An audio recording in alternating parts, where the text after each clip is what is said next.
bumili kami sa SM. Tapos nung pinamili niya kami, inano niya yung pinakilala niya na yung asawa niya. Sabi pa nga nung asawa niya, pwede daw namin siya tawagin mama. Sabi ko sa kanya, mama ako, ba't kita tatawagin mama? Ano yun eh, nurse yung babae. Tapos nung naubos na yung pera ng babae, nanak kami ng tapos ano masakit. Yung sa side ng nanay niya, sinanla yung lupa nila ang pamilya.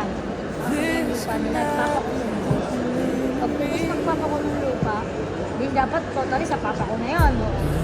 Hindi naman nagbinenta nila ng buong bahay. Nagpagawa ng isang bahay. Yung isang maliit na space, walang binigay sa akin. Kahit kaya wala.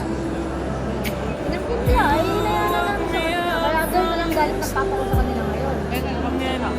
Dahil sa pamilya niya ngayon, dahil sa pinagagawa, nagsumbat nga yun sa kanila lahat, binigay ko sa inyo, lahat ginawa ko sa inyo.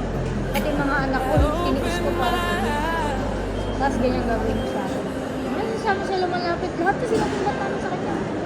Kasalanan namin yun, hindi namin kasalanan. Alam ko, kailang malalaki na kami, nandito kami, sa umuwi ko. Binigyan ko lang ang pagkakataon nung 2018. Nira ako sa kanya, kinuha niya ako. Nira ako sa kanya, pinagbigyan ko siya. Sabi kasi ni mama, tatay ko pa rin. Hindi, pinagbigyan ko. Buto-buto, kinausap ako may ex ako nun. Kaya nga, papa mo na pinagbigyan. Yung ex ko lang na yung pinagbigyan sa akin na tulong sa papa ko.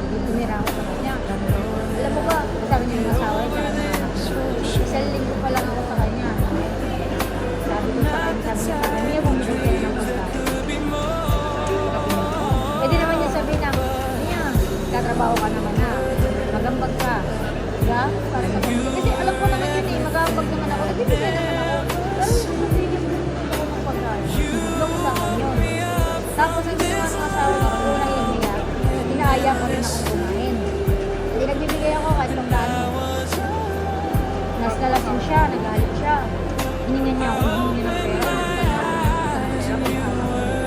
Tapos, nag-ano kami, inaya ako siya.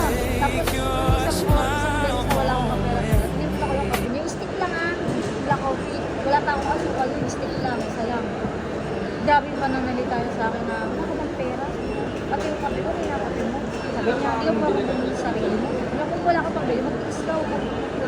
Ganun niya ako. Nilayasan ko. Nalakas sa akin, nilayasan ko siya.